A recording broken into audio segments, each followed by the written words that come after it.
Hello friends, कैसे हैं आप? सर बेहतरीन। उम्मीद भी कर रहा था कि बेहतरीन होंगे, संडे एंजॉय कर रहे होगे और संडे अच्छे से एंजॉय कर रहे होगे, ऐसी भी मैं उम्मीद कर रहा हूँ। और आप में से बहुत सारे जो हमारे व्यूअर्स हैं वो इंतज़ार भी कर रहे होंगे कि एक वीडियो तो कम से कम संडे को सर की आनी चाहिए। तो देखिएगा, संडे को एक वीडियो कम से कम लाने की जो है कोशिश मेरी रहती है। तो आज की इस वीडियो के अंदर हम क्या करेंगे ये देखिएगा। सबसे पहले तो आज की डेट में हम जो फार्मा कंपनीज़ हैं, जो top class pharma companies India की, यानी कि लार्ज कैप स्पेस के अंदर जो 5 टॉप कंपनीज हैं उनका एनालिसिस करेंगे। और उनके एनालिसिस में देखिएगा क्या करेंगे कि हम उनके पिछले कंपैरिजन करेंगे कि पिछले 10-15 सालों में क्या एनालिसिस उनका रहा, क्या रिटर्न्स उन्होंने दी। उसके अलावा आज के पैरामीटर्स के हिसाब से इन 5 कंपनीज में मुझे सबसे अच्छी कौन सी लगती है। और ऐसा नहीं है कि मैं केवल मेरे अच्छे लगने से ज़्यादा इंपॉर्टेंट है, और फंडामेंटल एनालिसिस के माध्यम से हम देखने की कोशिश करेंगे कि कौन सी कंपनी जो है मुझे अच्छी लग रही है। उसके बाद देखिएगा वो जो टॉप 5 कंपनीज हैं वो कौन सी हैं। लेकिन सबसे पहले वीडियो के हिस्से में ये जो मैं आपको स्क्रीन पे दिखा रहा हूँ ये क्या है, पहले मैं इसके बारे में बताता हूँ। तो देखिएगा, ट्विटर के ऊपर जो है एक इन्वेस्टर ने जो है एक पोस्ट की थी, और उस पोस्ट में लिखा था कि देखिएगा, मैंने 2004 के अंदर जो है आईटीसी के शेयर्स खरीदे और मेरे को इतनी रिटर्न्स मिली और मुझे इतना डिविडेंड हुआ। तो वहाँ पर रिप्लाई में जो एक शख्स हैं उन्होंने ये जवाब जो है लिखा हुआ था, और मुझे काफ़ी आज के परिप्रेक्ष्य में उचित लगा, तो मैं वो आपके साथ शेयर कर रहा हूँ। तो मैं उसका भाव भी आपको समझाऊंगा, फिर आगे चलते हैं। तो एक हल्के फुल्के अंदाज में जो है वीडियो की शुरुआत करते हैं। तो देखिएगा, आईटीसी इन्वेस्टर ने क्या लिखा। अपन का एक ही काम है, अपन का एक ही काम है, सुबह उठो, नहा धोकर स्क्रीन के सामने बैठ जाओ। ये तो आप समझ ही गए कौन से स्क्रीन की बात हो रही है, यानी कि जो स्टॉक मार्केट की स्क्रीन है उसकी बात हो रही है। आईटीसी को रोज 50 पैसे गिरते देखो, 50 पैसे रोज गिर जाता है, उसको देखिए। 3:30 पर सो जाओ, यानी कि 3:30 बजे सो जाओ, और शाम को आईटीसी मल्टी बैगर की रिकमेंडेशन पढ़ो। यानी कि आपको शाम को कोई ना कोई एनालिसिस्ट आपको ये बताता वो मिलेगा कि आईटीसी एक मल्टी बैगर शेयर है, और उसकी रिकमेंडेशन पढ़ो, खुश हो जाओ, और आप खुश रहिए उस रिकमेंडेशन को पढ़ के, और फिर रात को सो जाइए। तो देखिएगा, अभी हाल फिलहाल में आईटीसी के बारे में जो है सभी एनालिसिस ये बोलते हैं कि एक अंडर वैल्यूड शेयर है, मल्टी बैगर होगा, लेकिन सारा गांव जो है आईटीसी को लेके बैठा हुआ है। हालांकि गिरावट बहुत ज़्यादा शायद ना हो, लेकिन जो है रिटर्न्स अभी नहीं आ रही हैं। तो बहुत जो लोग हैं, जो इन्वेस्टर्स हैं, और इवन लंबे टाइम से इन्वेस्टर्स हैं, उनके पेशेंस को जो है मार्केट टेस्ट करती है। तो जो है आईटीसी भी जो है उसमें कोई अपवाद नहीं है। तो आईटीसी ने काफ़ी जो है लोगों को परेशान कर दिया है। तो आइएगा, वो आईटीसी से अपना रुख बदलते हुए अपने जो 5 शेयर्स हैं उनके बारे में बात करेंगे। देखिए कि 5 शेयर्स ही क्यों मैंने सेलेक्ट किए, पहले मैं आपको स्क्रीन पे ये दिखाता हूँ। तो देखिएगा, सबसे पहली बात है कि जो स्क्रीन के ऊपर आप 5 शेयर्स देख रहे हैं, ये 5 शेयर्स क्यों हमने सेलेक्ट किए। तो 5 शेयर्स सेलेक्ट करने का जो मुख्य रीज़न है वो यही है कि ये 5 शेयर्स जो हैं हमारे लार्ज स्पेस के 5 बड़े शेयर्स हैं। तो शेयर्स का नाम है Sun Pharma, Divi's lab, doctor Reddy's lab, Cipla और औरोबिंदो फार्मा। देखिएगा, अगर कुछ समय पहले तक देखेंगे तो डिवीज़ लैब इस कैटेगरी के अंदर नहीं आता था, लेकिन आज डिवीज़ लैब है इसके अंदर, तो हम उसको नज़रअंदाज नहीं कर सकते। और पायदान नंबर 2 पर जो है उसने अपनी जगह बना ली है। तो सन फार्मा 1,22,953 की मार्केट कैप, डिवीज़ लैब 85,564 की market cap, doctor Reddy's 71,863 crore की मार्केट कैप, इसके अलावा सिप्ला और औरोबिंदो फार्मा। तो सबसे छोटी कंपनी औरोबिंदो फार्मा है यहाँ पे। अब इन 5 कंपनीज के अंदर क्या परफॉर्मेंस रही पीछे, ये अब देखते हैं। देखिएगा, ये जो चार्ट आपके सामने आ रहा है, ये चार्ट है सन फार्मा, डिवीज़ लैब और सिप्ला। देखिएगा, जितने भी चार्ट मैं एनालिसिस आपके साथ करूँगा उन सभी चार्ट के अंदर एक बात सबसे खास रहेगी कि सन फार्मा सबसे बड़ी कंपनी है, तो बेस में आपको मिलेगा हर शेयर में। और डिवीज़ लैब जो है आउट परफॉर्मेंस उसने दी है। अगर आप पीछे पास्ट में देखेंगे तो आप उसको लॉन्ग टर्म में देखिए चाहे इवन शॉर्ट टर्म में देखिएगा, तो डिवीज़ लैब जो है इन 5 शेयर्स के अंदर आउट परफॉर्म उसने किया है, इसलिए डिवीज़ लैब भी आपको हर स्क्रीन पर मिलेगा। जो तीसरा शेयर है वो आपको बदलता हुआ मिलेगा, तो अभी इसमें सिप्ला है, अगले में हम आपको औरोबिंदो फार्मा जो है उसकी बात करेंगे, या डॉक्टर रेड्डीज़ की बात करेंगे। तो देखिएगा, ये जो चार्ट आपके सामने नज़र आ रहा है, तो ये 2003 मार्च 2003 से ये चार्ट आपको दिख रहे हैं। तो देखिएगा ये जो चार्ट है, अगर उसमें अगर आप पूरी देखेंगे तो ये आपको देखने में फ्लैट लग रहा होगा आपको सिप्ला का चार्ट, लेकिन ये फ्लैट नहीं है, इसमें भी बहुत बड़ी रिटर्न्स हैं। लेकिन यहाँ पे फ्लैट इसलिए लग रहा है क्योंकि डिवीज़ लैब की जो रिटर्न्स है वो काफ़ी बेहतरीन रही है। तो डिवीज़ लैब का चार्ट आपको बता रहा है कि किस तरीके से उसने तेज़ी दी है। इसी तरीके से अगर आप सन फार्मा की बात करें तो देखिएगा ये 2013-14 के आसपास का समय जब इसने एक अपना टॉप बनाया था, और वहाँ से ये जो है पिछले 5 साल से जो है अंडर परफॉर्म कर रहा है। अगर ब्रॉडर मार्केट की बात करें तो ये शेयर्स कभी बेताज बादशाह हुआ करता था फार्मा का, आज भी नंबर 1 है, लेकिन इसकी मार्केट कैप मुझे याद है कि 3 लाख करोड़ से जो है ऊपर इसकी मार्केट कैप हुआ करती थी, लेकिन ये अभी नीचे मार्केट कैप जो है अपनी धीरे धीरे खोता हुआ नजर आ रहा है। रेनवैक्सी का भी टेक ओवर इसने किया था और बहुत तेज़ी से यहाँ पर देखिएगा इस पीरियड के अंदर अगर आप 2010 से 2014 में देखेंगे तो ये सबसे तेज़ बढ़ने वाले शेयर्स में से एक था फार्मा में, और इसीलिए देखिएगा आज भी उस तेज़ी की बदौलत आज भी जो है ये आज की डेट में सबसे बड़ा मार्केट कैपिटलाइजेशन वाला शेयर है। अभी देखिएगा दूसरा चार्ट, इसके अंदर हमने डॉक्टर रेड्डीज़ को ले लिया है। तो डॉक्टर रेड्डीज़ हालांकि परफॉर्मेंस जो है थोड़ी सी आपको बेहतर नज़र आएगी सिप्ला से, लेकिन फिर भी देखिएगा आउट परफॉर्मेंस किसकी है, आउट परफॉर्मेंस डिवीज़ लैब की है। इसके बाद देखिएगा अगर हम 2 जून तक अगर हम एनालिसिस करते और अरविंदो फार्मा को लेते तो रिटर्न्स वाइज अगर आप देखें तो वो क्या रिटर्न्स हैं, तो आप देखिएगा सन फार्मा की रेनबैक्सी को इंक्लूड करते हुए जो रिटर्न्स आई हैं वो है 3024.83, यानी कि आप देखिएगा ये जो शेयर है ये 3024.83 अगर आप पिछले 17 साल के अंदर देखें तो आज बेशक से अंडर परफॉर्म कर रहा हो, लेकिन आप देखिएगा 2014 तक ही जो है इसने बहुत बेहतरीन रिटर्न्स दी।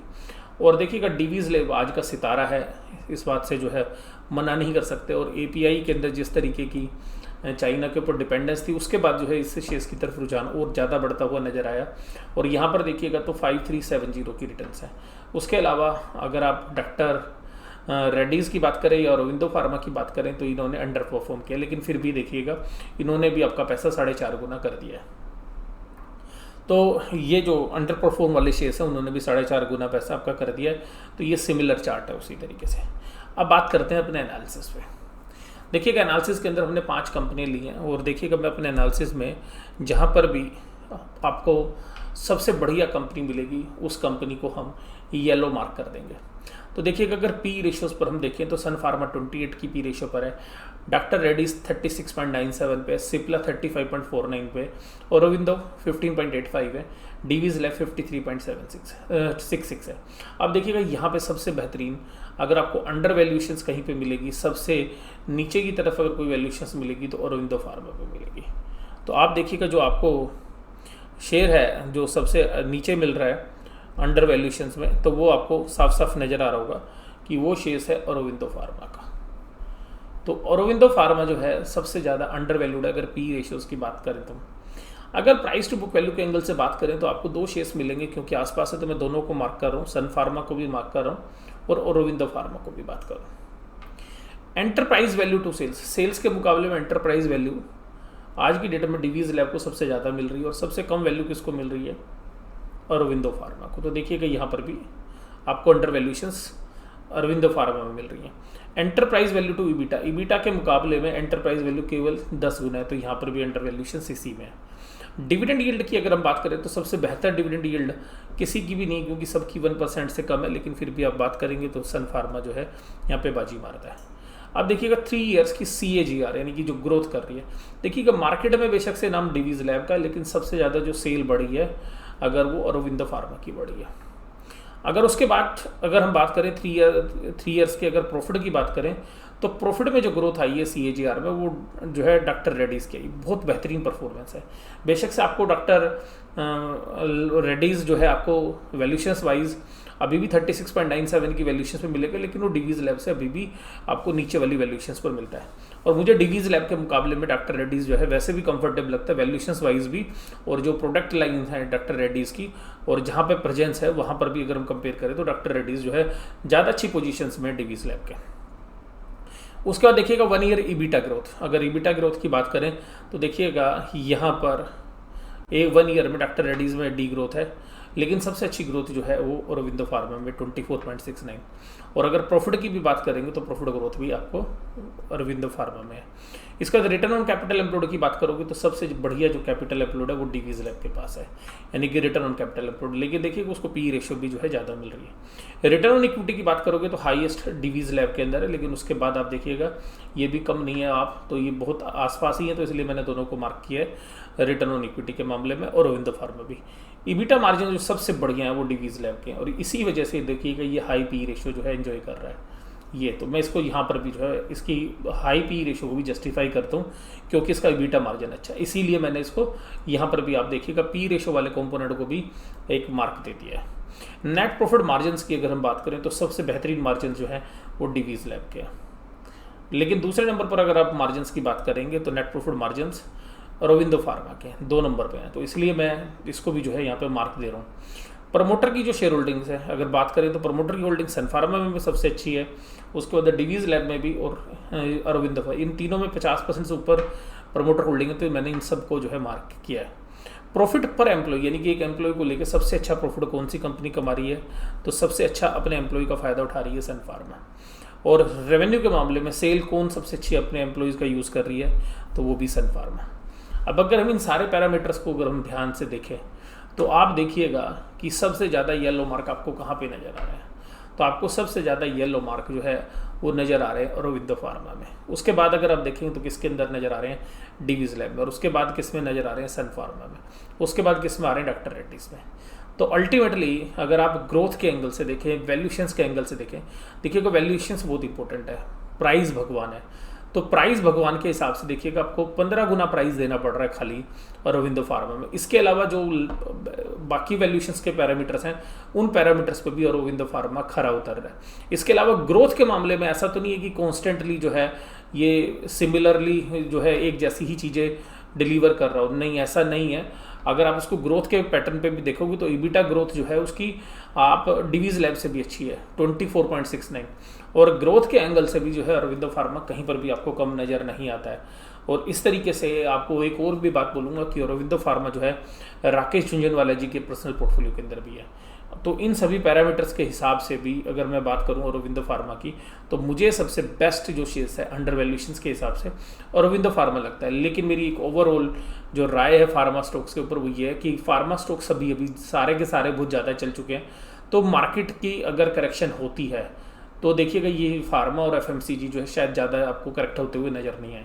लेकिन अगर ये करेक्शंस के अंदर अगर आपको शेयर्स मिलते हैं तब आप इनमें से जो भी आपको बेहतर शेयर मिलता है अपने फाइनेंशियल एनालिसिस से सलाह लेने के बाद एक किसी भी अच्छे शेयर्स को आप लॉन्ग टर्म के पोर्टफोलियो में रख सकते हैं। दिग्गज कंपनी है, स्मॉल कंपनीज नहीं है।